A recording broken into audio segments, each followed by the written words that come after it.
Hörmətli qonaqlar, dəyərli konfrans iştirakçıları və bizi canlı yayın vasitəsilə izləyənlər. Sizi Nizami diyarı olan Gəncə şəhərində təşkil edilən Nizami Gəncəvi və dayanıqlı inkişaf mövzusuna həsr olunmuş İqtisadiyyat və İdarəetmə sahəsində Magistr və Doktorantların 3-cü Beynəlxalq Elmi Konfransının açılış mərasimində salamlayırıq.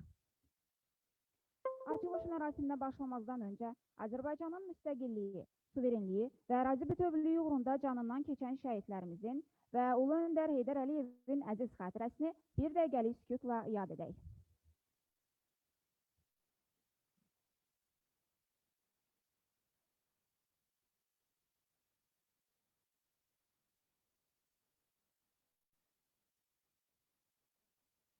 Allah rəhmət eləsin. Azərbaycan Respublikasının dövlət himni səsləndirilir.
Hörmətli qonaqlar, xanımlar və cənablar. Azərbaycan Respublikası İqtisadiyyat Nazirliyi və Azərbaycan Respublikası Təhsil Nazirliyinin dəstəyi, Azərbaycan Dövlət İqtisad Universiteti və Gəncə şəhər İcra Hakimiyyətinin təşkilatçılığı, Paşa Holding şirkətlər qrupunun sponsorluğu ilə təşkil olunan Nizami Gəncəvi və dayanıqlı inkişaf mövzusunda İqtisadiyyat və İdarəetmə sahəsində Magistr və Doktorantların 3-cü Beynəlxalq Elmi Konfransı Nizami Gəncəvinin 880 illik yubileyinə həsr olunub. Dünya ədəbiyyatının günəşi hesab edilən dahi şair və mütəfəkkir Nizami Gəncəvi öz əsərlərində daim gənclərə, onların təhsilinə önəm vermiş, yenilikçi fikirləri ilə seçilmişdir. O, öz əsərlərində ölkələrin iqtisadi həyatlarına, habelə idarəetmə fəlsəfəsi ilə bağlı dəyərli fikirlərə hər zaman yer ayırmışdır. Nizami Gəncəvi öz poemalarında dünyanın zənginliyi, daimi inkişafı və gözəlliyindən son dərəcə heyranlıqla söz açır. Şairə görə həyat inkişafdan ibarətdir. Onun fikirlərində, baxışlarında daim bir hərəkət, irəliləyiş və bu amillərdən irəli gələn inkişaf var. Sirlər xəzinəsində yer alan bu misralar dahi şairin fikirlərini daha aydın ifadə edir. Ey təzə ay, köhnə olan bürcü sök, ey təzə gül, köhnə budaqları tök, ölkə səninlə ola ta bərqərar, şadlıq elə, sən də yaşa, bəxtiyar. Elə bu fikirlərin işığında Beynəlxalq Elmi Konfransımızı açıq elan edirik. Çıxış üçün söz Azərbaycan Dövlət İqtisad Universitetinin rektoru Professor Ədalət Muradova verilir.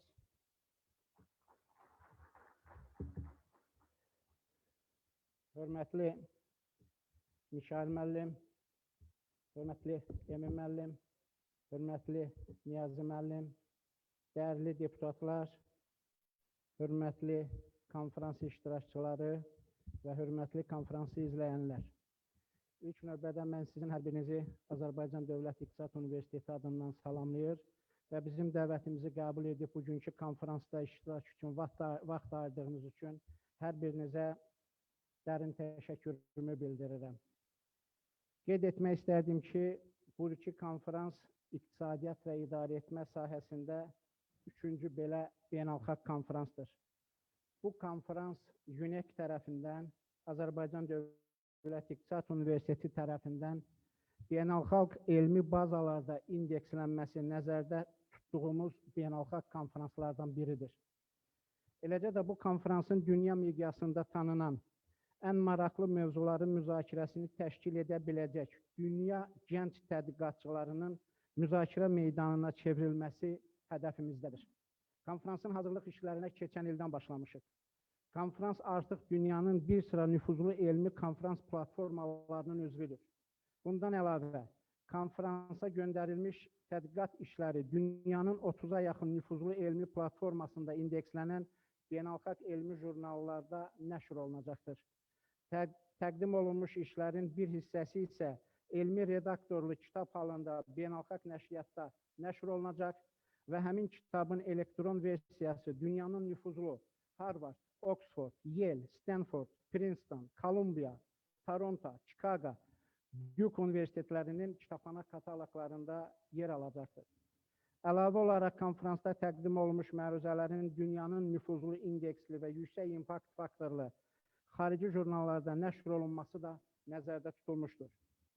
Düşünürəm ki, şərq fəlsəfəsinin parlaq incilərindən olan nizami yaradıcılığına qərb fəlsəfəsi ruhunda təhsil almış tədqiqatçıların, xüsusilə də Amerika Birləşmiş Ştatlarının Princeton Universitetinin professoru Michael Barry'nin və George Washington Universitetinin Təhsil və Bəşəri İnkişaf Fakültəsinin dekanı professor Michael Fair'in çıxışları maraq doğuracaq.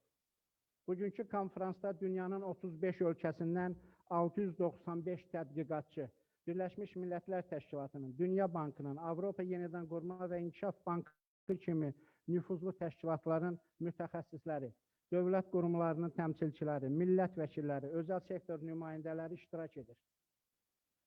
4 gün davam edəcək konferansda 16 seminarda 65, 66 bölmədə isə 444 olmaqla bütövlükdə 509 elmi məruzə dinləniləcək. Qeyd etmək yerinə düşər ki, birinci konferansımızda 21 ölkədən 385 elmi iş, ikinci konferansımızda 28 ölkədən 430 elmi iş daxil olmuşdur. Bugün başlayan üçüncü konferansda əvvəlki konferansla müqayisədə ölkələrin sayı 35-ə çatmış, təqdim olmuş məqalələrin sayı isə 444-dür. Məlumat üçün qeyd edim ki, konferansın coğrafiyası olduqca genişdir.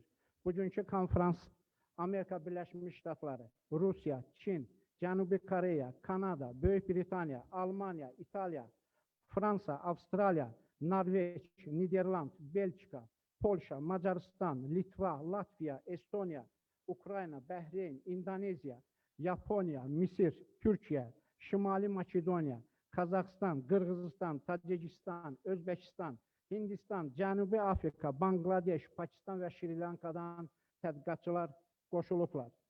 Üçüncü konferansı əvvəlki konferanslardan fərqləndirən bir neçə incəliklər var.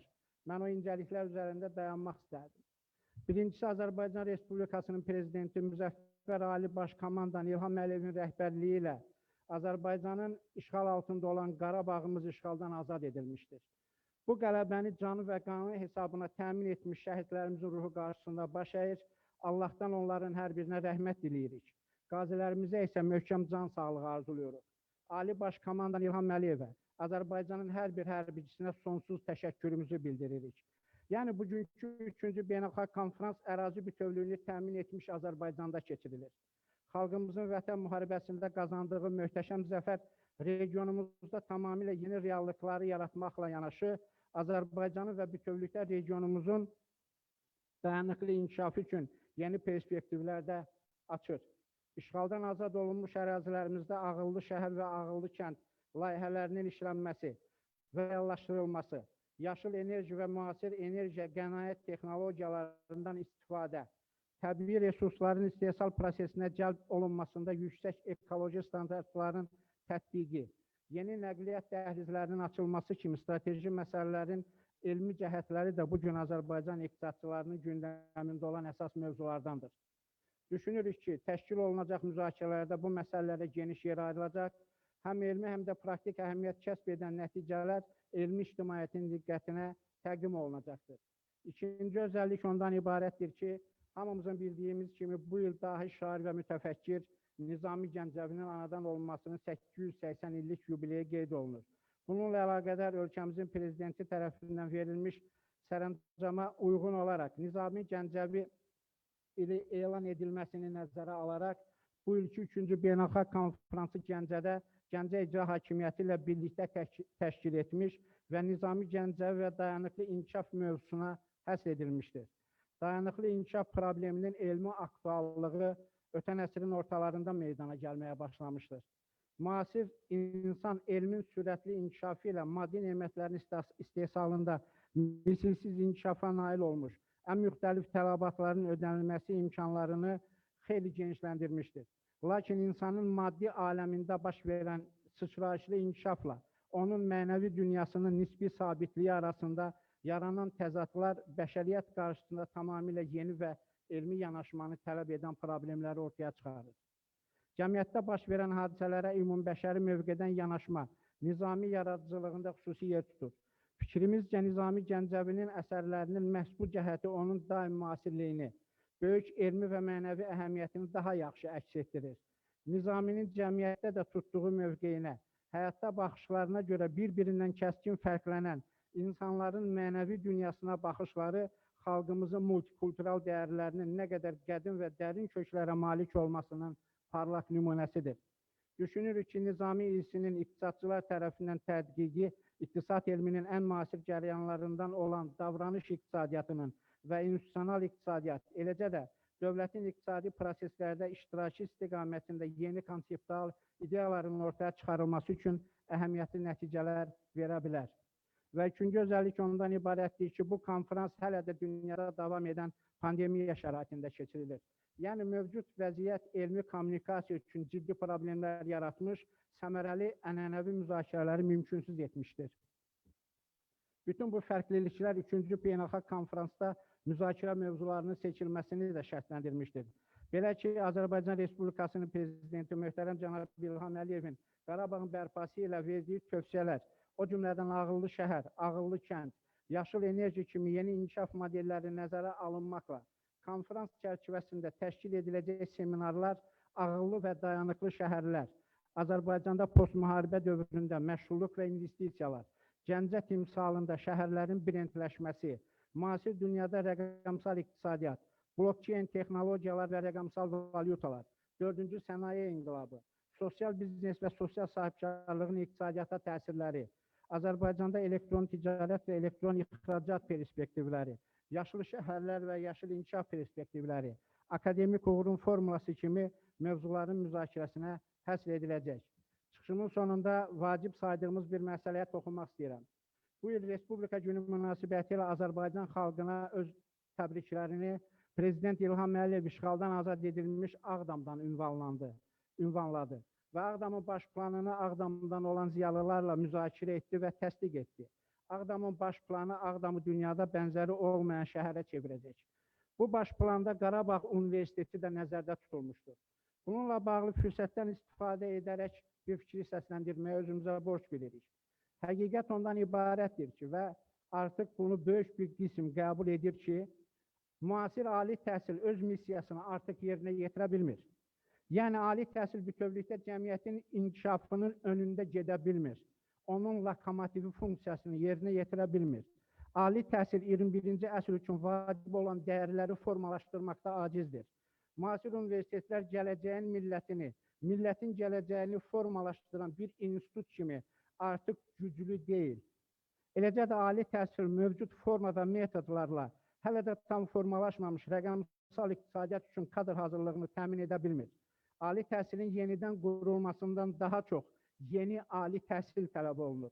Ağdamda yaradılacaq Qarabağ Universitetinin 4-cü sənaye inqilabı tələblərini nəzərə alaraq, gələcəyin Azərbaycanını, yəni rəqəmsal Azərbaycanı quracaq, Azərbaycanın rəqəmsal transformasiyasını təmin edəcək insan kapitalı formalaşdıracaq universitet kimi gördüyümüzü bildiririk. Əminik ki, ali təhsildə əvvəlki iş davam etdirildiyi halda nəticədə də yeni yox, əvvəlki nəticə olacaqdır. Və çıxışının sonunda təşkilatçılar adından, konfrans təşkilatçılar adından təklif edirik ki, 4-cü Beynəlxalq konfrans işğaldan azad olunmuş Qarabağda təşkil edilsin. Yekunda konfransın təşkilatçıları adından konfransın keçirilməsi üçün göstərdikləri böyük dəstəyə görə Azərbaycan Respublikası İqtisadiyyat Nazirliyinə, Azərbaycan Respublikası Təhsil Nazirliyinə, Gəncə İcra Hakimiyyətinə, Gəncə İcra Hakimiyyətinin başçısı çox hörmətli cənab Niyazi müəllimə, Gəncə şəhərindən olan millət vəkillərinə, Gəncə şəhərinin icra strukturlarının əməkdaşlarına və konfransın təşkilində əməyi olan hər bir şəxsə təşəkkürümü bildirirəm. Mən şübhəsiz ki, Azərbaycan Dövlət İqtisad Universitetinin Beynəlxalq Magistr və Doktorantura mərkəzinin kollektivinə başda Fariz müəllim Əhmədov olmaqla dərin minnətdarlığımı bildirirəm. Bizim bu üç konfransın ərsəyə gəlməsində daim elm və təhsili dəstəkləmiş Paşa Holdingin baş sponsorluğunu mən vurğulamaya bilmərəm. Mən buna görə də Paşa Holdingə təşəkkür edir. Konfrans iştirakçılarına maraqlı və məzmunlu müzakirələr arzulayıram. Diqqətinizə görə təşəkkür edirəm.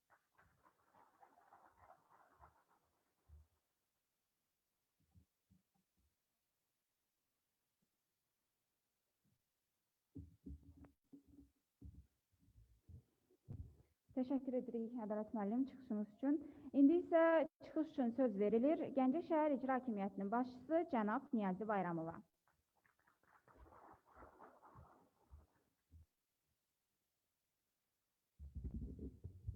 Hörmətli Elmi müəllim, hörmətli Ədalət müəllim, hörmətli millət vəkilləri, Türkiyənin baş konsulu, Gürcüstan Respublikasının baş konsulu, hörmətli qonaqlar, əziz dostlar.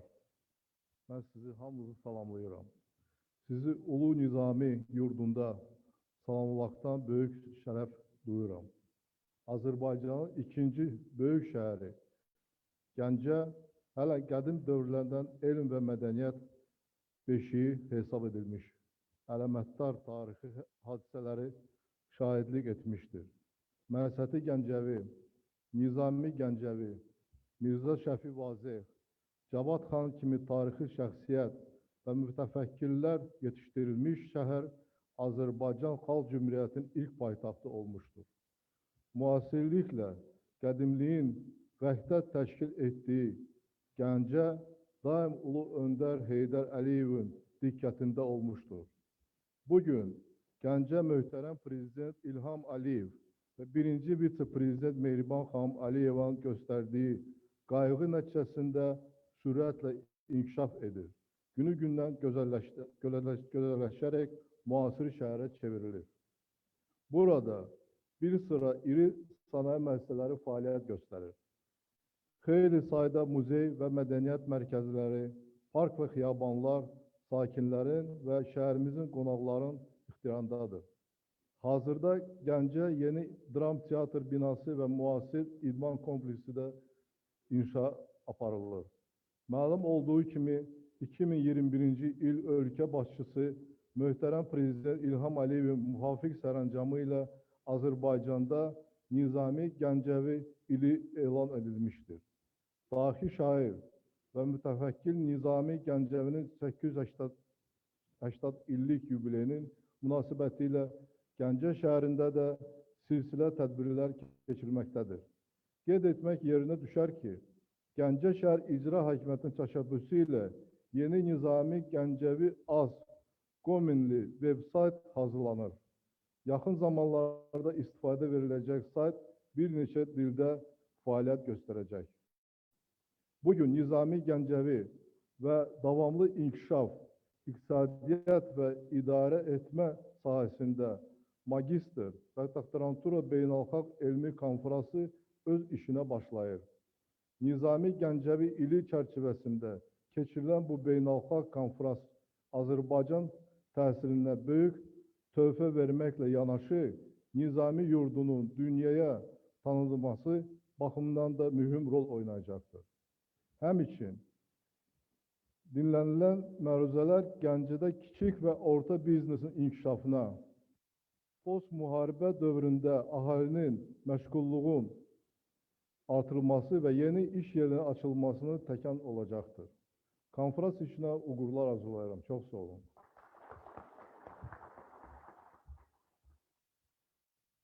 Teşekkür edirik cənab başçım. İndi isə çıxış üçün söz verilir Azərbaycan Respublikasının İqtisadiyyat Naziri Mikayıl Cabbarova.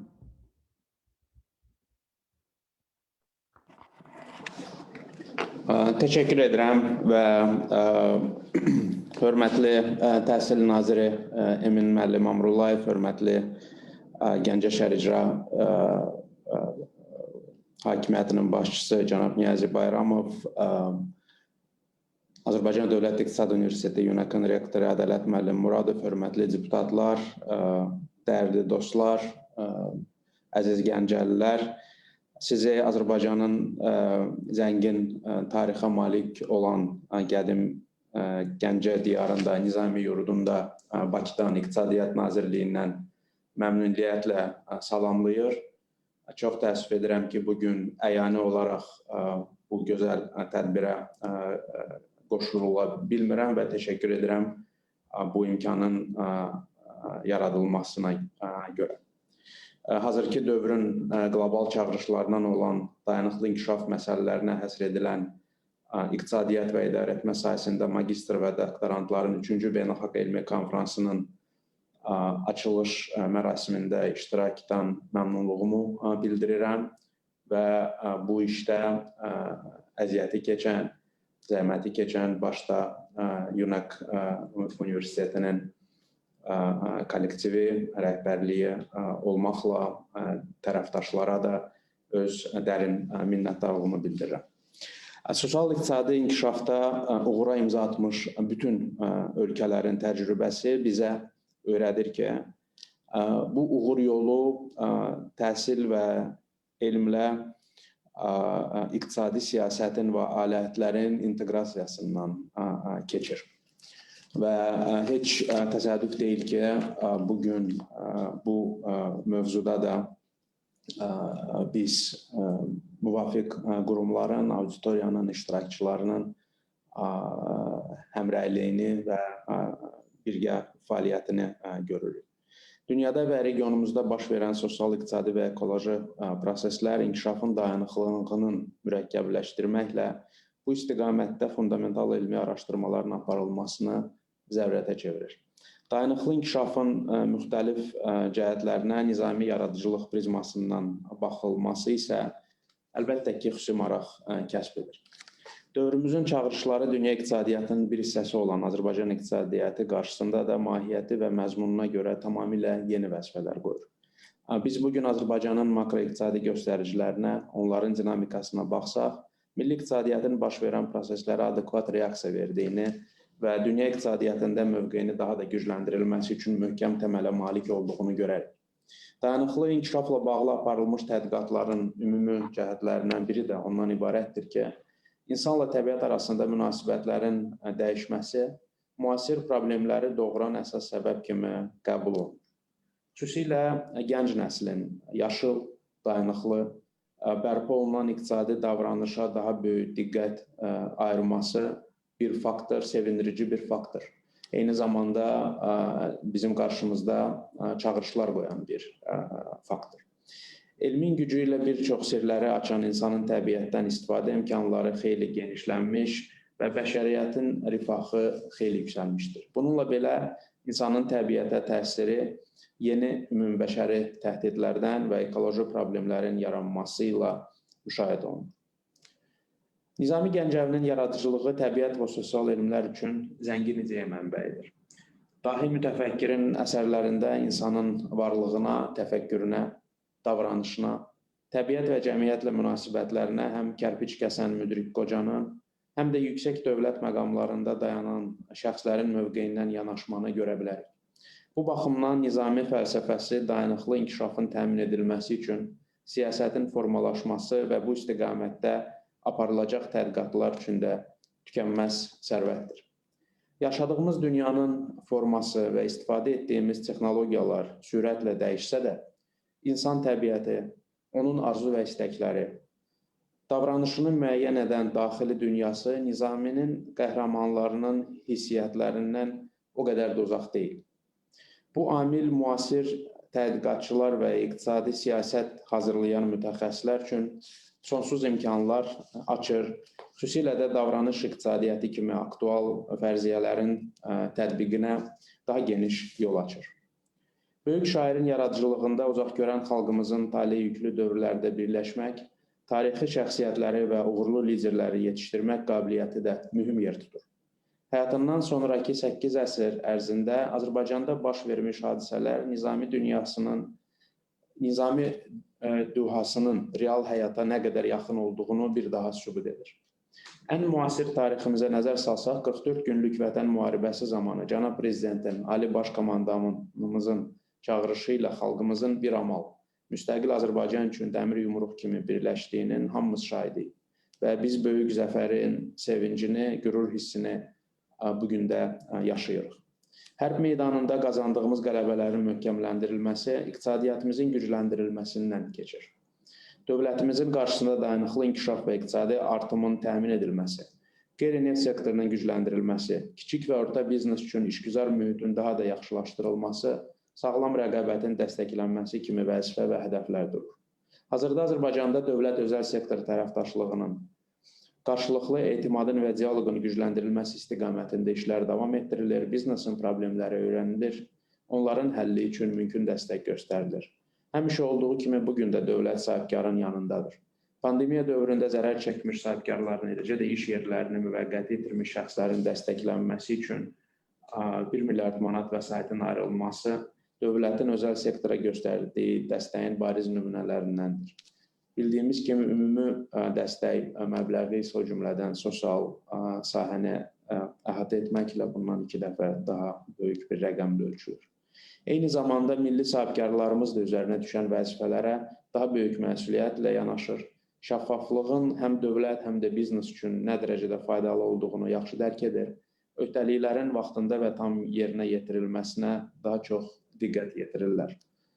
Heç təsadüfi deyil ki, son 2 il ərzində yaradılmış bir sıra fondlarda, o cümlədən COVID fonduna, Yaşad fondunda, bundan əvvəl də mövcud olan silahlı qüvvələrə dəstək fonduna, Qarabağın dirçəliş fonduna, özəl sektor tərəfindən köçürmələr tam əksəriyyət təşkil edir və bu da hesab edirəm ki, biznesin sosial məsuliyyətinin inkişaf etdiyinin bir bariz göstəricisidir. Bugün biz iqtisadiyyatın şəffaflaşdırılması istiqamətində atılan addımların çox qısa zamanda müsbət nəticəsinin, qeyri-formal fəaliyyətə üstünlük verən bəzi sahibkarların formal iqtisadiyyata keçidi meyillərinin güclənməsinin şahidiyik. Bu meyili yeni əmək müqavilələrin, iş yerlərinin sayının, vergi və gömrük daxil olmalarının, qeyri-neft ixracımızın artımında da müşahidə etmək olar. Bu proseslərin dayanıqlığını və dönməzliyinin təmin etməsinin yolu isə iqtisadi subyektlərin, vətəndaşların, işgüzar mədəniyyətin, sahibkar dövlət, sahibkar cəmiyyət, dövlət-vətəndaş münasibətlərinin yeni baxış bucağından baxmaqdan, onları inkişaf etdirməkdən keçir. Bu isə insan kapitalının keyfiyyəti ilə sıx bağlıdır. Və bu mənada da təhsil sisteminin rolu əvəz edilməzdir. Çünki uğurlu təhsil sistemi vətəndaşa yalnız bilik və bacarıqları deyil, həmçinin dəyərlər sistemi də, vətəndaşın dəyərlər sistemini də formalaşdırır. Bu məqamda bizi nizaminin irsinə qaytarır. Burada mən xüsusi olaraq qeyd etmək istərdim ki, İqtisadiyyat Nazirliyi ilə Təhsil Nazirliyi arasında inovativ iqtisadiyyatımızın qurulması bugün burada toxunan və günlər ərzində əminəm ki, tədqiqatçılar tərəfindən də təhlil edilən bir sıra çağırışlarımızın predmeti olan məmnunluğumu bildirirəm sıx əməkdaşlıqdan və gələcəkdə də bu əməkdaşlığın davam etdirilməsinə böyük ümidlər bəsləyirəm. Hörmətli konfrans iştirakçıları, əziz dostlar, 30 ilə yaxın müstəqillik tariximizdə digər sahələrdə olduğu kimi iqtisadiyyatın tənzimlənməsi sahəsində böyük təcrübə toplanmış, bilik, bacarıq və kompetensiyaların yeni nəslə ötürülməsi təmin edilmişdir. Dövlət orqanlarında uzun müddətli fəaliyyət təcrübəsi olan peşəkar mütəxəssislərimiz gənc kadrların formalaşdırılmasında əvəz olunmaz rol oynayır. Eyni zamanda həyatın və idarəetmənin təbii qanunları da unudulmur. Dayanıqlı təkamül yolu ilə inkişaf edən Azərbaycanın sosial-iqtisadi sahədə böyük uğurları bizi arxayınlaşdırmır. Odur ki, iş üslubumuzda çatışmayan cəhətlərin üzə çıxarılması və onların aradan qaldırılmasına xüsusi diqqət yetiririk. Bugünün çağırışları həm dövlət qurumlarında, həm də özəl sektorda müasir dünya görüşünə, yüksək peşəkarlığa, yaradıcı yanaşma qabiliyyətinə malik olan mütəxəssislərə və tədqiqatçılara böyük tələbat yaradır. Müasir biliklərə yiyələnmiş insan kapitalının formalaşdırılması qarşımızda duran əsas məsələlərdən biridir. Təcrübə göstərir ki, yüksək inkişaf etmiş iqtisadiyyatların yaranması heç də böyük neft-qaz ehtiyatlarına malik olmaqdan irəli gəlməyib. Belə ölkələr öz inkişafına görə yüksək bilik və bacarıqları olan vətəndaşlarına borcludur. İnnovativ iqtisadiyyatın qurulması, qeyd etdiyim kimi, təhsil sistemi ilə birbaşa bağlıdır. Bu baxımdan Azərbaycan Dövlət İqtisad Universiteti tərəfindən artıq 3-cü dəfə təşkil edilən belə tədbirlərin Azərbaycanda ənənəvi hal alması təqdirə layiqdir. İnanıram ki, konfransda iqtisadi inkişafın dayanıqlığının elmi əsasları üzrə səmərəli müzakirələr aparılacaq, qarşılaşdığımız praktiki məsələlərin həlli barədə faydalı təkliflər səslənəcəkdir. Tədbirin təşkilində əməyi olan hər kəsə bir daha minnətdarlığımı bildirir və iştirakçılara uğurlar arzulayıram. Diqqətinizə görə çox sağ olun.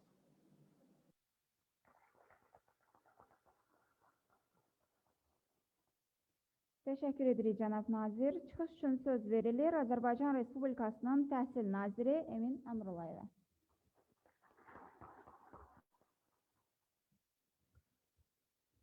Çox hörmətli Azərbaycan Respublikasının İqtisadiyyat naziri Mikayıl müəllim Cabbarov, çox hörmətli Niyazi müəllim, Ədalət müəllim, hörmətli millət vəkilləri, hörmətli rektorlar, hörmətli diplomatik nümayəndələr, hər birinizi salamlayıram.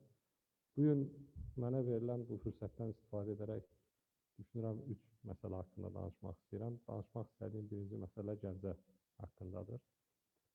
Çünki bu il Milani ilində Azərbaycan milli lideri Heydər Əliyevin adını daşıyan bu möhtəşəm salonda elm və tədqiqat haqqında danışmaq, Gəncə şəhərində olmaq həqiqətən də qürur vericidir. Eyni zamanda da Gəncə Azərbaycanın adətən ikinci şəhəri kimi təqdim olunsa da, yəqin ki, bu əhali sayına görə həmişə belə olub.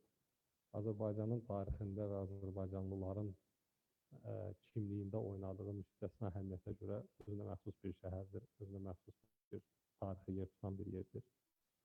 Bu mənada istər Gəncədə Cavad xanım, istər 1918-ci ildə Gəncənin Azərbaycanın birinci paytaxtı olması, istər son 2020-ci ildəki Vətən müharibəsi dövründə mülki əhalinin burada göstərdiyi mübarizlik məncə Azərbaycanlıların tarixində çox önəmli bir iz qoyur. Və bu mənada bugün Gəncə şəhərində elmdən və tədqiqatdan danışmaq həqiqətən də çox təqdirə layiqdir. Və bu konfransın təşkil edilməsinə görə Azərbaycan Dövlət İqtisad Universitetinə, UNEC-ə, Gəncə şəhər İcra Hakimiyyətinin rəhbərliyinə və zəhməti keçən digər həmkarlarına minnətdarlığımı bildirim. İkinci danışmaq istədiyim məsələ yəqin ki, biz magistrların və doktorların tədqiqatları ilə bağlı danışırıqsa, istərdim bir qədər elmi tədqiqatlar haqqında danışım. Daha çox yəqin ki, burada olan gözləntilər haqqında danışmaq istərdim. Çünki əsas vurğulamaq istədiyim məsələ hər bir elmi tədqiqatın mərkəzi mövzusu olan, belə deyək, tədqiqat sualları nədir məsələsi haqqında danışmaq istəyirəm. Bundan əvvəlki vəzifəm olaraq Təhsil İnstitutunun direktoru olaraq işləyirdim və Təhsil İnstitutu bildiyiniz kimi tədqiqatlarla məşğul olan bir institutdur. Və hal-hazırda orada, yəni bu müddət ərzində çox maraqlı bir həmkarlarımla diskussiya yaranırdı. Çünki biz həmişə doktorantların və müxtəlif elmi işlərin müzakirəsi zamanı mənim verdiyim əsas sual buydu ki, bu tədqiqatın əsas sualı nədir və tədqiqat hansı suala cavab axtarır. Adətən müəyyən mənada biz daha ümumi və bəzi hallarda bizdən başqa və yaxud müəyyən mənada vaxtı keçmiş alətlərlə müasir dövrün çağırışlarına cavab vermək istəyirik. Məncə bu dəyişikliyin həyata keçirilməsi və Ədalət müəllimin də qeyd elədiyi kimi ali təhsilin yeni bir modelinin qurulması, o cümlədən də tədqiqatlara və elmi tədqiqatlara bunu sirayət etməsi önəmlidir. Və mənə elə gəlir ki, burada çox mürəkkəb bir məsələ yoxdur. Önəmli olan məsələ ondan ibarətdir ki, artıq dünya tədqiqatların, elmi tədqiqatların, araşdırmaların bəlli bir standartını müəyyən edib və hər bir sahədə olduğu kimi elm də get-gedə daha çox şəffaflaşır, daha çox ölçülə bilən olur, alimləri daha çox ölçmək mümkündür. Bu günləri sadə, emosional, belə deyək, fikirlər kimi yaxşı alim, pis alim, zəif alim, güclü alimi biz daha çox hansısa məlumat bazalarında bu alimin neçə məqalə yazması, həmin məqalələrin hansı tipli jurnalda çap olunması, həmin məqalələrə nə qədər sitatın gətirilməsi, bu sitatların kimlər tərəfindən edilməsini görə bilirik. Yəni, sözün əslində mahiyyəti ondan ibarətdir ki, müəyyən mənada get-gedə artıq yaxşı, pis, zəif, güclü yox, ölçülə bilən indikatorlarla təmsil olunan elm adamlarını biz görməliyik və görəcəyik, çünki başqa yolu yoxdur. Məsələn, mənə kimsə deyəndə ki, mən filan sahədə tədqiqatlar aparıram və yaxud aliməm, mənim birinci baxdığım məsələ həmin adamın son 5 il ərzində yazdığı məqalələrin sayı, həmin məqalələrdən kimin sitat gətirməsi, nə qədər sitat gətirməsi, o məqalələrin harada çap olunmasıdır. Səmimi olaraq orada əgər hansısa bir fərqli, öndə gedən, ortadan yuxarı bir indikatorlar yoxdursa, mən həmin adamın yaxşı adam olmağına şübhə etmirəm, amma dərin tədqiqatlar forması ilə bağlı fikirlə özümdə razılaşmıram. Məncə də get-gedə bu belə olacaq və bizim ali təhsil müəssisələri ilə olan işlərimiz də bu qəbildə ölçülə bilən və dəqiq bir şəkildə ifadə edə bilən indikatorlar üzərindən aparılmalıdır. Bu mənada bugünkü konfransın çox böyük əhəmiyyəti də məncə ondan ibarətdir ki, bugün dünyanın bir çox ölkələrindən olan, dünyanın bir çox qabaqcıl ali təhsil müəssisələrinin adları səsləndi və həmin universitetlərin, həmin məlumat bazalarında bugünkü tədqiqatların öz əksini tapması məncə Azərbaycan elminə, Azərbaycan tədqiqatına çox böyük bir töhfə verəcək. Bildiyiniz kimi, ümumiyyətlə son illər ərzində Azərbaycan Respublikasının Təhsil Nazirliyinin təşəbbüsü, o cümlədən ali təhsil müəssisələrimizin birgə əməkdaşlığı nəticəsində Azərbaycan bir çox ölkə üzrə bir çox məlumat bazalarına giriş əldə edib və alimlərimizin son dövrdə yazdığı məqalələrin sayında əsaslı şəkildə biz dəyişikliklər görürük. Bu yaxşı xəbərdir, amma düşünürəm bu xəbəri biraz da yaxşı etmək təbii ki, dediyim kimi, bu məqalələrin kəmiyyəti ilə bərabər keyfiyyət indikatorlarına da fikir verməliyik və həmin məqalələrin hansı jurnallarda, hansı tip jurnallarda olmasını, həmin məqalələrdən kimin sitat gətirməsini, kimlərin sitat gətirməsini və dünya elminin bir hissəsinə dönməmizi mənə elə gəlir ki, inteqrasiya olmamızı saxlamalıyıq. Çünki özümüz öz fikirlərimizdə və suyumuzda bu məsələlərdə çox qaynaya bilmərik. Yəni, xüsusilə də iqtisadiyyat və digər fundamental elm sahələrində. Yəni, burada millilik amili bir o qədər böyük rol oynamır və yaxud da əhəmiyyət daşımır. Və növbəti üçüncü məsələ məncə yenə də fürsətdən istifadə edib bugün magistr və doktorantlarla əsasən görüşdüyümüzə görə və Gəncədə Nizami yurdunda görüşdüyümüzə görə vurğulamaq istədiyim üçüncü məsələ dəyərlər məsələsidir. Çünki akademik fəaliyyət də bir akademik etika və dəyərlərə söykənən bir fəaliyyətdir. Yəni, və bu daha çox akademik dürüstlük və bu bir çox anlamda təbii ki, başa düşülə bilər. Ən sadə anlamda bu belə deyək, plagiatın qarşısı alınması kimidirsə, ən geniş anlamda hər bir alimin, hər bir tədqiqatçının, xüsusilə də gənc tədqiqatçıların gördükləri işin ümumi məqsədlərə söykənməsi və ümumi məqsədlərə xidmət etməsi anlamında düşünürəm ki, vacib məsələdir. Və akademik kamillik və akademik uğur əldə etmənin əsasında məncə məhz bu dəyərlər durur.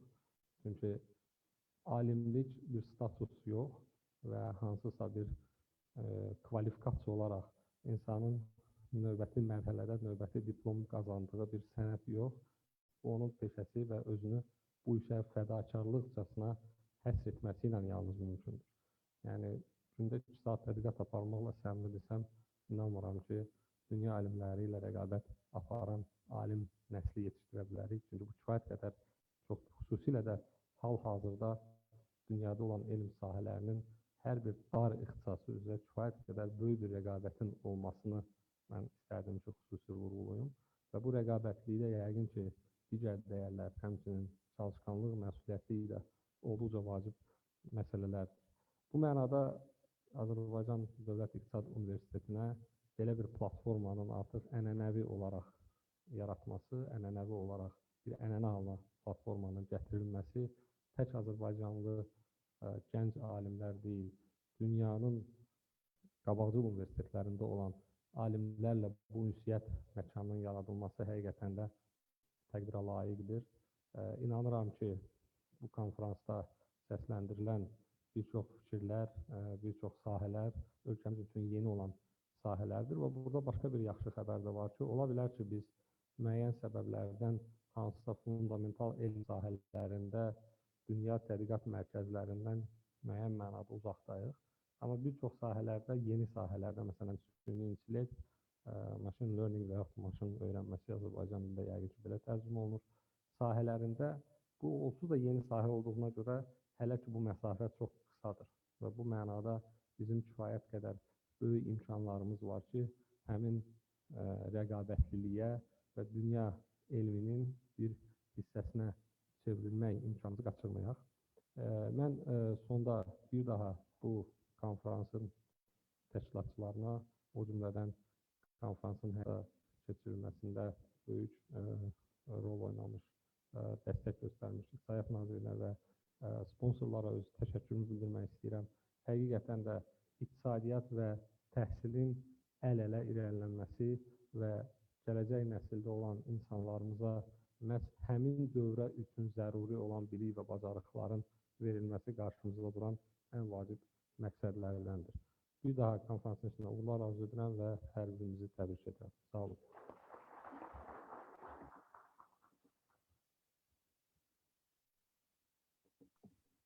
Təşəkkür edirik, cənab nazir. Üçün söz Paşa Holding Şirkətlər Qrupunun baş icraçı direktoru Cəlal Qasımova verilir. Hörmətli cənab nazirlər, Mikail bəy, Elmi bəy, hörmətli Ədalət müəllim, hörmətli Niyazi müəllim və bugünkü konferansımızın bütün iştirakçıları. Hər birinizi bu tədbirdə salamlamaqdan məmnunluq duyuram və öz növbəmdə dəvətinizə görə sizə təşəkkürümü bildirirəm. Çox üzürlü haldır ki, gələ bilmədim, fiziki olaraq orada iştirak edə bilmədim. Yenə də Bakıda bir neçə vacib görüş olduğu səbəbindən, amma yəni orada Gəncədə olmaq çox istərdim. Gəncə və hamımızın çox sevdiyi bir şəhərdir və mütləq qaydada inşallah bu yaxınlıqda bizneslə əlaqədar da Gəncəyə gələcək. Bildiyiniz kimi Paşa Holding artıq 3-cü ildir ki, sözü gedən beynəlxalq konfransa sponsorluq edir və bizim üçün bu layihənin bir hissəsi olmaq, ümumilikdə ölkəmizdə tədqiqatın inkişafına töhfələr verən beynəlxalq elmi platforma yaradılması və icrası mərhələlərində iştirak etmək çox sevindirici, eyni zamanda qürurverici bir haldır. Bildiyiniz kimi, hazırki platforma İqtisadiyyat və İdarəetmə ixtisaslarında təhsil alan həm yerli, həm də xarici ali təhsil müəssisələrinin magistr və doktorantlarını bir araya gətirən elmi konfransdır. Məndən öncə çıxış edən spikerlərimiz də qeyd etdilər ki, konfransın əsas məqsədi multidisiplinar tədqiqatların inkişafına töhfələr vermək, magistr tədqiqatlarının nəticələrini bölüşmək və fikir mübadiləsi aparmaq, eyni zamanda tədqiqatların keyfiyyətinin artırılması məqsədi ilə beynəlxalq elmi platforma yaratmaqdır. Bu istiqamətdə artıq 2 konfrans 2019-cu və 20-ci illərin may-iyun aylarında həyata keçirilmişdir. Və konferanslar çərçivəsində plenar çıxışlar zamanı akademik dünyanın nüfuzlu şəxsləri çıxış etmişdilər ki, onların nəticəsi olaraq dünyanın 25-dən çox ölkəsindən məruzələr göndərilmişdir.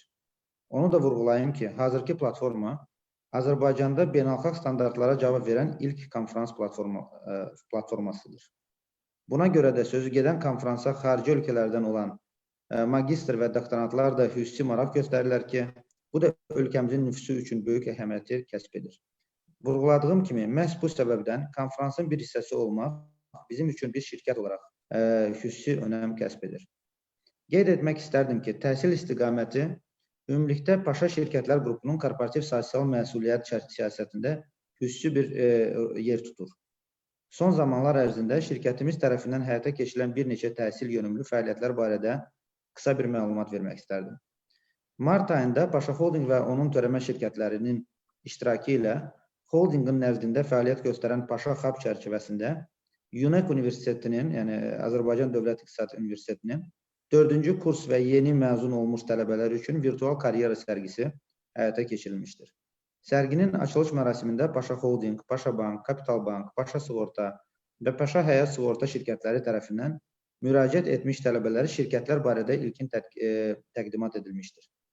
Şirkətlər barədə artıq kifayət qədər məlumatlı olan tələbələr onlara daha maraqlı olan bizneslərin audit, maliyyə, IT, insan resursları, marketinq və digər sahələrinə müraciət edərək müsahibələrdən keçiblər və onları uğurla tamamladıkları halda isə həmin şirkətlərdə təcrübə proqramı keçmək və ondan sonra da iş imkanı əldə edəcəklər. Qeyd etmək istərdim ki, bugünə olan məlumata əsasən artıq 11 nəfər həmin tələbələrdən iş təklifi almışdır. Eyni məqsədlə Paşa Hub çərçivəsində Paşa Holding və onun maliyyə törəmə şirkətləri ADA Universitetinin Capstone layihəsində də iştirak ediblər. Bu layihədə Paşa Holding və törəmə müəssisələri üçün maraqlı olan biznes yönümlü mövzular ADA Universiteti ilə paylaşılıb. Layihə çərçivəsində tələbələr onlara təqdim olunan mövzulardan onlar üçün ən maraqlı olanlarını seçiblər və araşdırmalar aparıblar. Tələbələrin mövzular üzrə Paşa Qrup şirkətlərindən korporativ coachlar, yəni trenerlər də dəstək göstəriblər. May ayının 8-də keçirilən təqdimatda tələbələr üzərində işlədikləri layihələri uğurla müdafiə etmişdilər. Onu da qeyd edim ki, bu kimi layihələr ölkənin gənc tələbələrinə Paşa Holding barədə məlumatlı olmağa imkan yaradır və gələcəkdə Paşa Qrup şirkətlərini ilk iş yeri kimi seçməyə sövq edir. Bu da öz növbəsində bizim şirkətin ən seçilən və ən arzu olunan iş yeri olmaq hədəfinə töhfə vermiş olur. Əslində, gənc tələbələr və abituriyentlərin inkişafına həsr olunmuş layihələrimizin sayı həddindən artıq çoxdur və təəssüf olar ki, bu qısa vaxtda bunlar barədə ətraflı danışa bilməyəcəm. Amma əlavə bir layihəmiz barədə də qısa məlumat vermək istərdim ki, bəlkə görüşün iştirakçıları üçün də bu məlumat hansısa formada faydalı olar. Artıq 2 ildir ki, Paşa Holdingin maliyyə dəstəyi ilə yaradılan İqtisas.az adlı veb-sayt və daha dəqiq desək platforma fəaliyyət göstərir. Və bu platforma vasitəsilə yeni məzun olan gələcək karyeralarını qurmaqda, ixtisasları ilə müəyyənləşməkdə çətinlik çəkən abituriyentlərin seçimləri üzrə məsləhət və dəstək əldə edə bilərlər. Platforma vasitəsilə artıq yüzlərlə tələbə müvafiq məsləhət və ümumi dəstək xidmətlərindən faydalanır. Bizim də ölkəmizin gəncliyinin gələcəyinin formalaşmasında töhfəmizin olması bizim üçün inanılmaz sevindirici bir haldır. Bu qədər. Bir daha dəvətinizə görə Ədalət müəllim, sizə şəxsən təşəkkürümü bildirirəm və inanıram ki, yaxında sözü gedən beynəlxalq elmi platforma çərçivəsində birlikdə daha da yüksək nailiyyətlərə şahidi olacaq. Və Paşa Holding olaraq biz yenə də əlimizdən gələni edəcəyik ki, bu cür konfrans və buna oxşar bir tədbirlər Azərbaycanda daha da çox olsun və uğurla həyata keçirsin. Sağ olun, çox sağ olun, təşəkkür edirəm.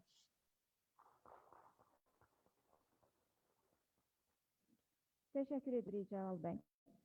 Hörmətli qonaqlar, indi isə dünyanın nüfuzlu ali təhsil müəssisələrindən olan Princeton Universitetinin professoru, Nizami Gəncəvi irsinin dünyadakı əsas tədqiqatçılarından biri Michael Berry'nin Nizami Gəncəvi irsi ilə bağlı hazırladığı video çıxışı təqdim edirik.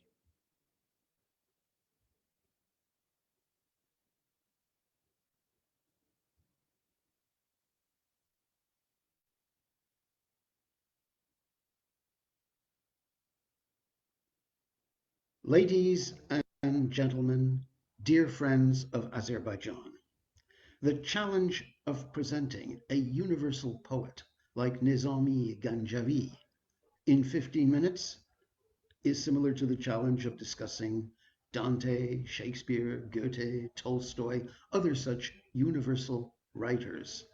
Writers universal because they encompass the entire human experience and moreover create characters, largely fictional or much elaborated by them, that are so vivid, that appear so real that later generations of readers will believe that those characters actually existed the way the poet conceived them. So Nizami, throughout the entire Eastern Islamic world, from Turkey of today to India of today. This is why Nizami's poetry was transcribed for kings as lessons in exemplary conduct, higher ethics, and mysticism, as in this wonderful page copied in 1494 for the king of Herat in today's Afghanistan in very expensive pigments, including much gold and lapis lazuli, like for a royal Quran, to indicate to the king, as he reads, that every poem of the 5 poems of Nizami's so-called 5 treasures indicates its meaning through allusion to another of the 5 poems, even if at the time of this or that poem, Nizami had not yet written the other poem to which he alludes, but clearly the poet already holds them in his mind. So here we see in this 15th century calligraphy that the story of King Khosrow and his love for the queen Shirin is a treasure. The key to the lock of its chest is in the story of Layli Majnun. Majnun, painted in India in the folkloric fashion of a provincial Indian court where Persian was read, especially to be able to read Nizami. Here Majnun, as a naked beggar, proclaims his love for the beautiful princess, a Bedouin princess, Layli, shown as a Mughal Indian lady. And here, which we see partly, Princess Shirin in this early 16th century Iranian painting appears under the tree of life to signify that the tree of life itself and the multiple colors of its autumn foliage opens a canopy over the lady perceived as the mirror of the divine beauty. So that when the great Sultan Muhammad, one of the supreme painters of the larger Azerbaijani area in the early 16th century, illustrates the story of Khosrow Shirin for Shah Tahmasp in Tabriz, he shows the king in the story falling in love as he bites his finger with his teeth, falling in love with the beautiful Princess Shirin in a mountain pool, over whom spreads the tree of life, signifying that the tree of life, an allegory of the universe, has recognized the holy quality of Shirin as the mirror of divine beauty. Our earliest representation of Nizami goes back to the 15th century kingdom of Herat in what is today Afghanistan.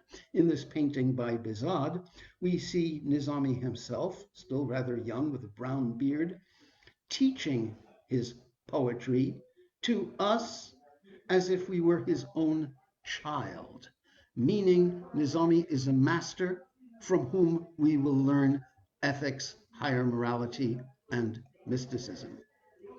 In this case, we have on the left an illustration by the masters Behzad and Qasim Ali from late 15th century Herat, showing the episode where Qais, the future Majnun, as a young boy, in school, writes his first love poem in praise of his future beloved Layli, for whom he will become mad with love. He will become a Majnun. And the painters add all the necessary symbols, like the tree of life, again, appearing over holy initiator into wisdom, teaching us, his children, like a school teacher that he is, a wise master. And further, he appears the way the philosopher Ibn Sina Avicenna described one of the possible visions we can have of the divine thought itself.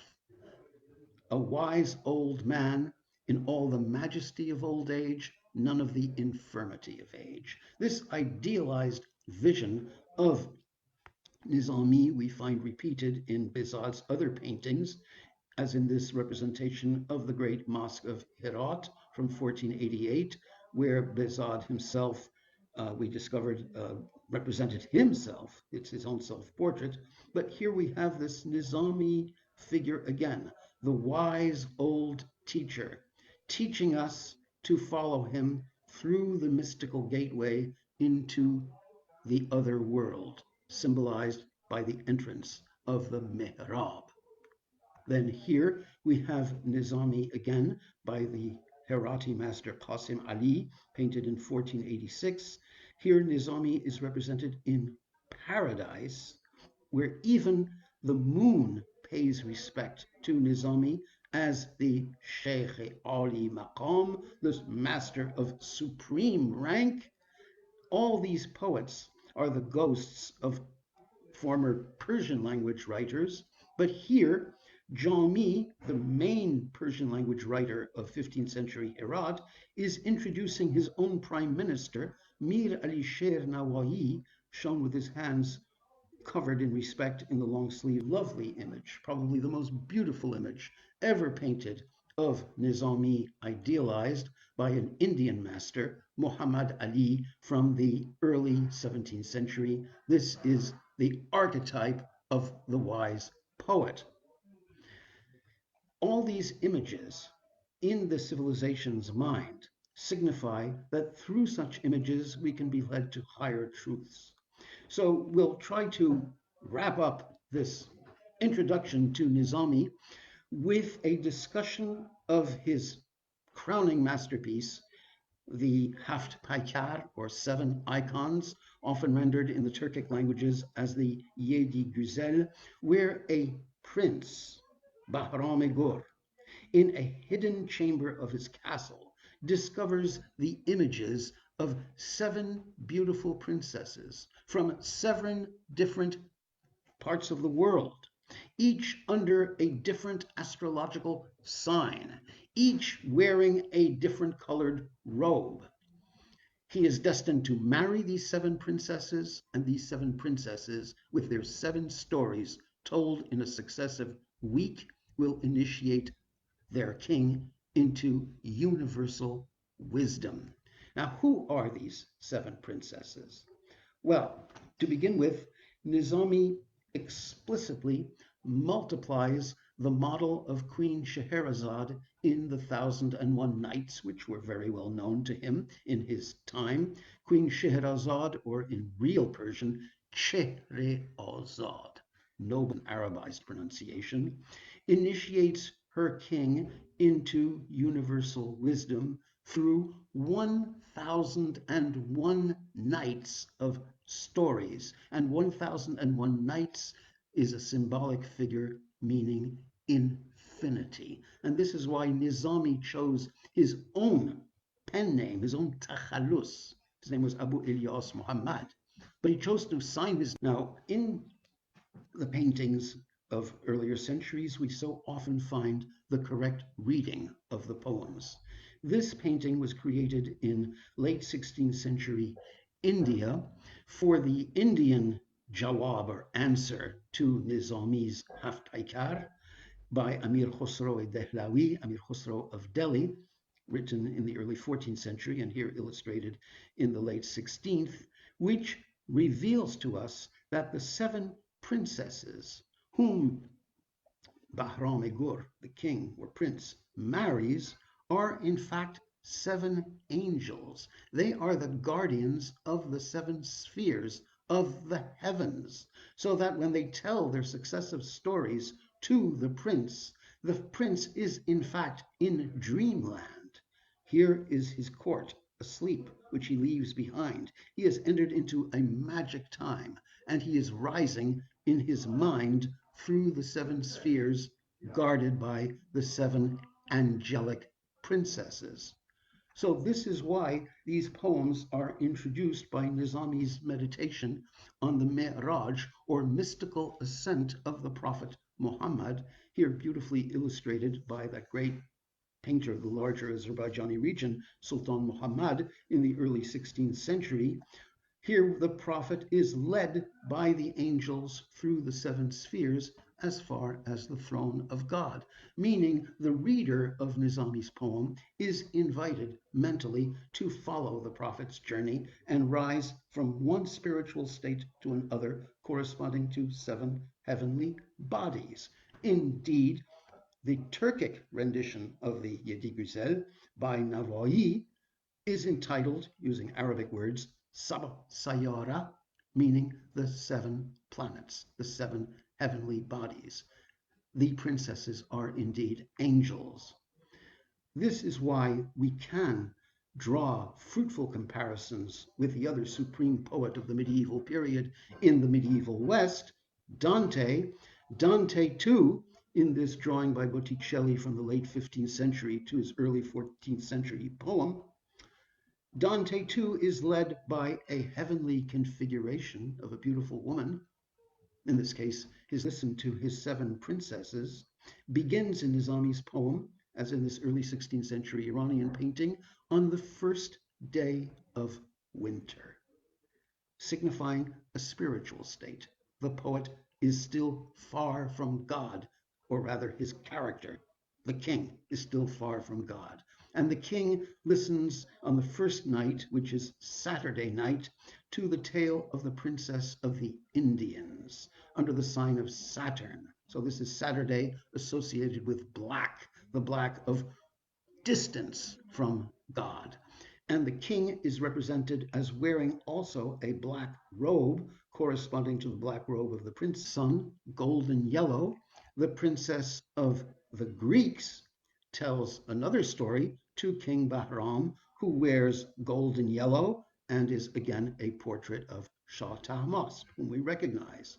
Every one of these kings wanted to be represented in these paintings to symbolize how much each king wanted to take the lessons of Nizami as both political and spiritual advice at once.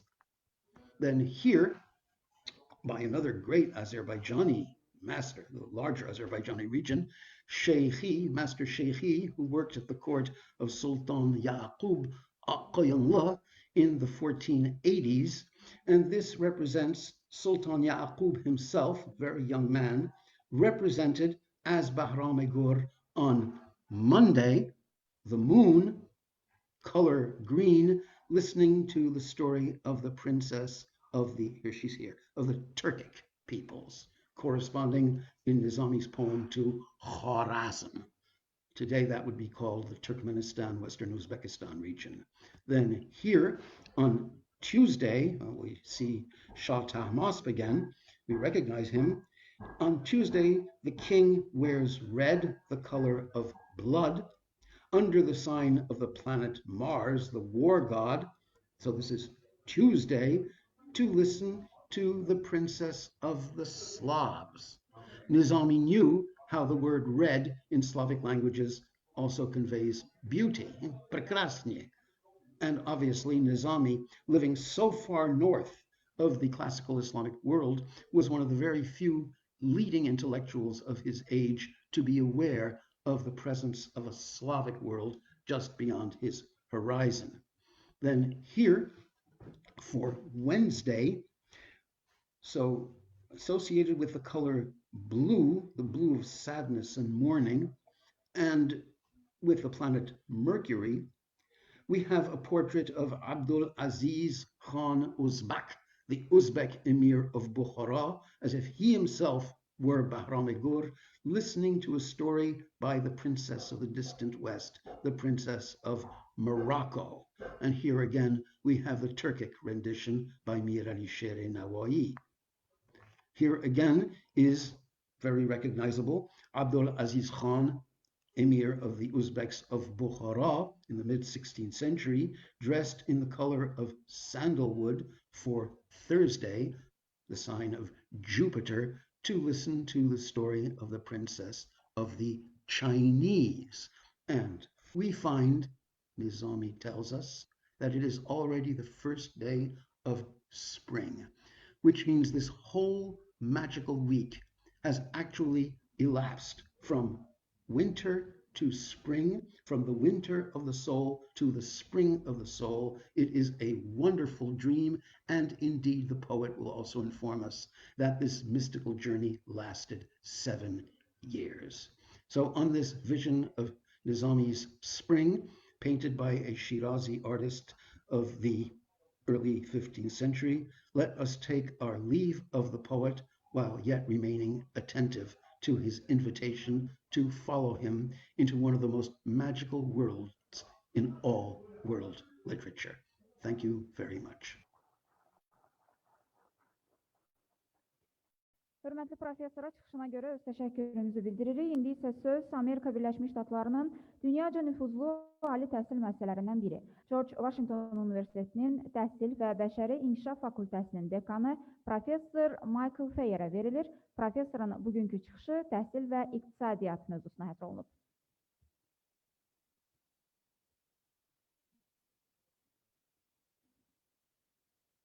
It is a great honor and privilege to brief remarks to my dear friends and colleagues in Azerbaijan on the occasion of this third international conference organized by the Azerbaijan State University of Economics and the Ganja City Executive Power. I have attended many economics meetings in my life, but this is the first one that honors not a great economist or social scientist, but rather a great poet. I did a little homework and learned that Ganja was the birthplace of Nizami Ganjavi, a prolific 12th century contributor to world literature and philosophy, whose poems laid the foundation for what became known as the Nizami school of literature. Reading some of his works was truly inspiring. One of his most famous poems is really about love, but the title caught my eye and brought me back to my studies in labor economics. I encourage you to reread The Labors of Ferhad and see if you too find images that evoke familiar economic themes, diminishing returns, productivity, the market value of work. By the way, Shakespeare too worried about love's labors lost, but Ganjavi labored on the theme 300 years before. In any case, thank you for the wonderful reminder of beautiful connections between science and art. Unfortunately, I cannot be with you physically and will miss the presentations of papers prepared for this conference. Hopefully some of them will be translated. My Azerbaijani is still quite limited and I will read them soon. With your indulgence, I would like to open the conference with a few ideas about economics and education. I'll focus on 3 themes.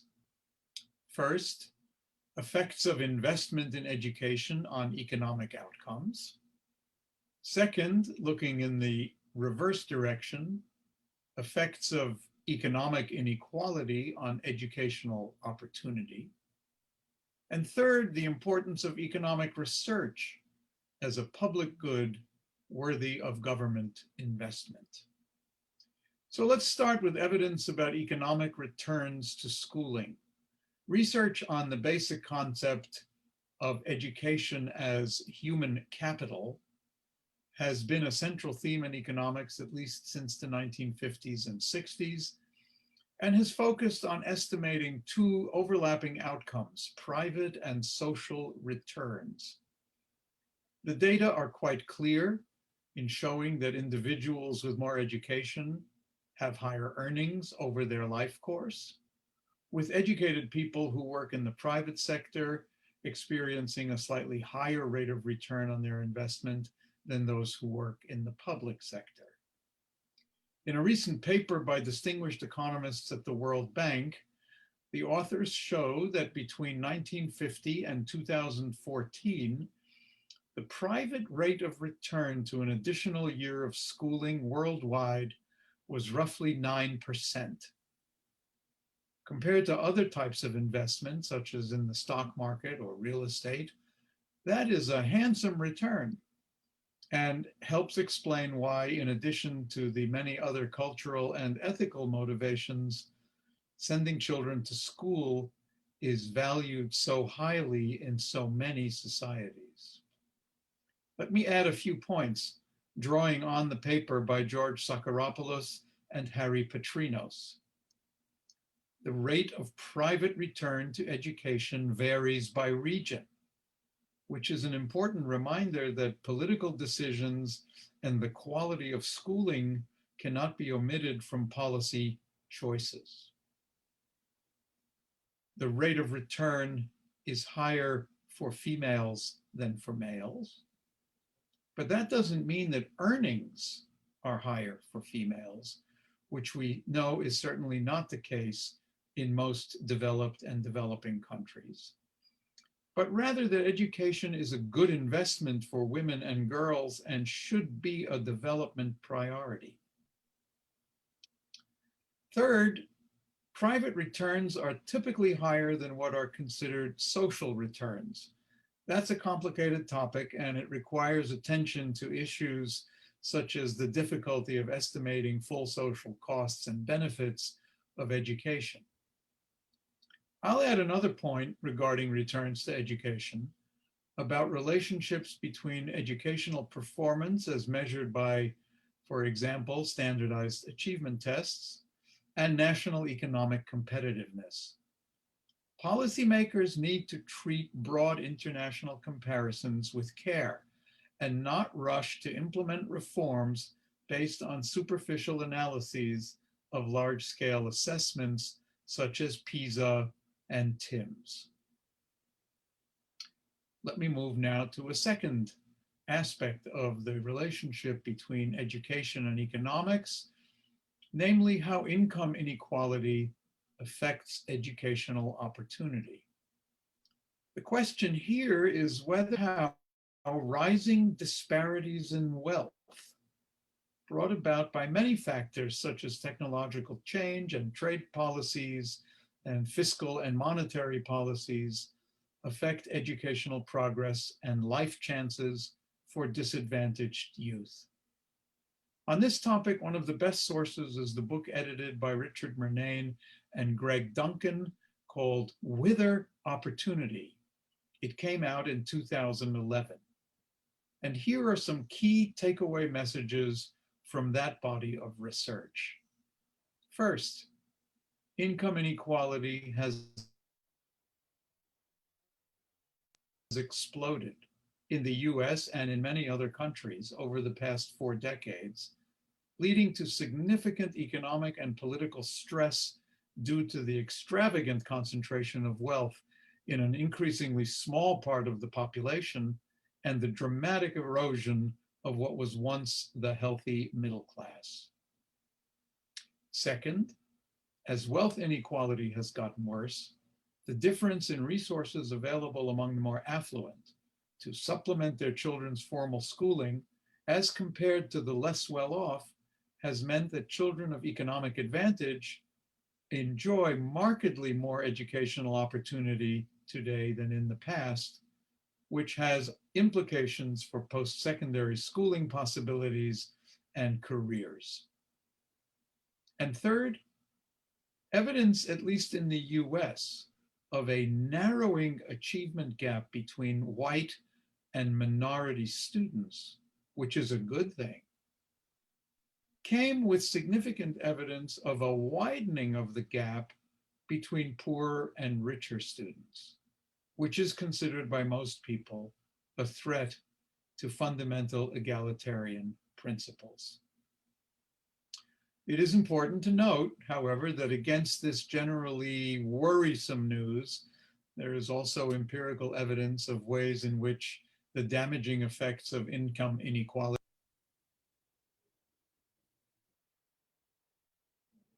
can be contained through sensible policies of community engagement, teacher preparation, and accountability. A good way to frame discussions about reform initiatives is to consider the strengths and weaknesses of school-based versus community-based strategies, to weigh the relative benefits and costs of interventions at the early, middle, high school, and post-secondary years.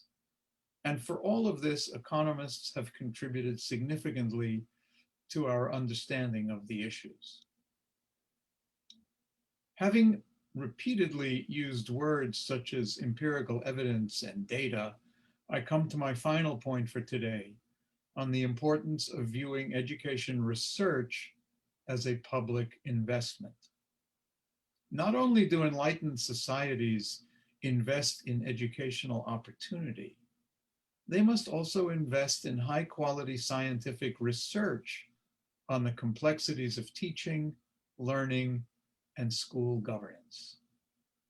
In many parts of the world, expenditures on education research and human development have been tiny compared to the costs of the whole education system. In the US, we spend about $600 billion a year on K-12 education, and another $500 billion in the nonprofit higher education sector. But the budget for our Institute for Education Sciences is about 1/20th of 1% of that amount, a ratio grossly lower than in other areas such as health, energy, national security, the environment. Economists of education have been puzzled by that situation, especially because so many of us know that basic science generally and education specifically must essentially be a government priority. The private sector plays an important role, but it cannot be expected to foot the bill. On this point, it is worth noting a rich and deep literature that typically goes under the heading of science policy, which documents theoretical and empirical evidence on distinctions between basic and applied research, the importance of partnerships between government, industry, and philanthropy, and the very special role of universities in conducting research leading to societal advances. In the interest of time, let me try to summarize. Point number one, investments in education yield substantial private and social returns, and the evidence of earnings premiums for college-educated versus non-college educated youth is robust. Number two, growing economic inequality causes increased gaps in learning opportunities between the relatively rich and relatively poorer students. And as poverty increases, the effects on the social accumulation of knowledge and productive capacity can be devastating. And third, to understand these and other problems and explore options for addressing them, government must find the political will and financial resources to invest in the highest possible quality of research, both to discover fundamental aspects of teaching and learning and to evaluate the effectiveness of policies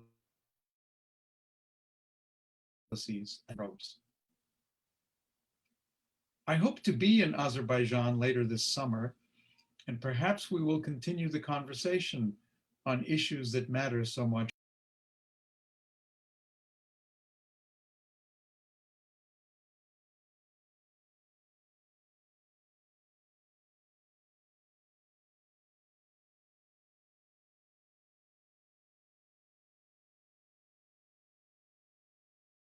best wishes for a productive and rewarding and enriching conference, and for continued health and safety and collaboration between us. Hörmətli professora çıxışına görə öz təşəkkürümüzü bildiririk. Hörmətli qonaqlar, Nizami Gəncəvi və dayanıqlı inkişaf mövzusunda İqtisadiyyat və İdarəetmə sahəsində magistr və doktorantların 3-cü Beynəlxalq Elmi Konfransının təşkilində göstərdikləri dəstəyə görə bir sıra şəxslərə təşəkkür plaketləri təqdim olunacaq. Təşəkkür plaketlərini təqdim etmək üçün Azərbaycan Dövlət İqtisad Universitetinin rektoru Professor Ədalət Muradov dəvət olunur.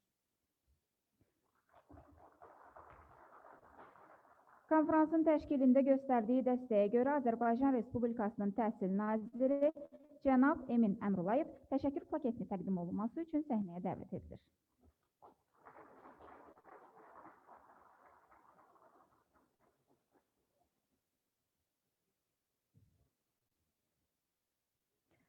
Konfransın Gəncə şəhərində təşkili üçün göstərdiyi dəstəyə görə Gəncə şəhər İcra Hakimiyyətinin başçısı cənab Niyazi Bayramov təşəkkür plaketinin təqdim olunması üçün dəvət edilir.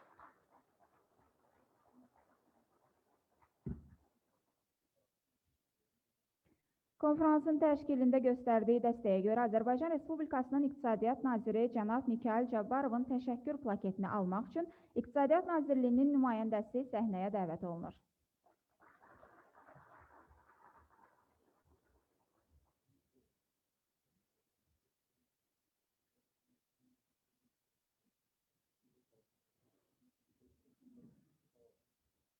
Konfransın baş sponsoru Paşa Holding Şirkətlər Qrupunun baş icraçı direktoru hörmətli Cəlal Qasımovun təşəkkür plaketini almaq üçün holdingin nümayəndəsi səhnəyə dəvət olunur.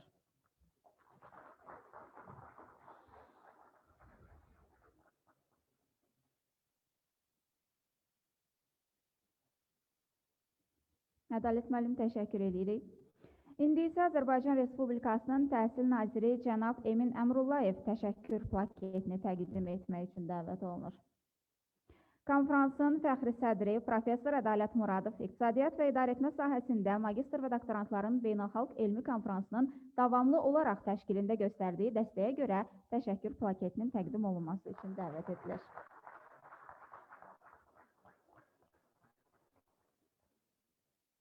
Cənab Nazir, təşəkkür edirik. Gəncə şəhər İcra Hakimiyyətinin başçısı cənab Niyazi Bayramov təşəkkür plaketini təqdim etmək üçün dəvət olunur. Konfransın Gəncə şəhərində keçirilməsi təşəbbüsünə və konfransın təşkilində göstərdiyi dəstəyə görə millət vəkili hörmətli Müşfiq Cəfərov təşəkkür plaketinin təqdim olunması üçün səhnəyə dəvət edilir.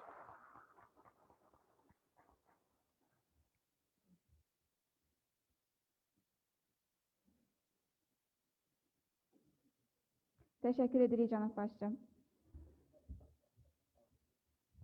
Hörmətli qonaqlar və tədbir iştirakçıları, bununla da Nizami Gəncəvinin 880 illik yubileyinə həsr olunmuş, Nizami Gəncəvi və dayanıqlı inkişaf mövzusunda keçirilən İqtisadiyyat və İdarəetmə sahəsində magistr və doktorantların 3-cü Beynəlxalq Elmi Konfransının açılış mərasimi başa çatdı. Konfrans öz işini qarşıdakı 4 gün ərzində 16 workshop və 66 seksiyada davam etdirəcəkdir. Konfrans iştirakçılarına uğurlar arzu edirik. Diqqətinizə görə minnətdarıq. Konfrans salını pandemiya qaydalarına uyğun şəkildə tərk etməyiniz xahiş olunur. Sağ olun.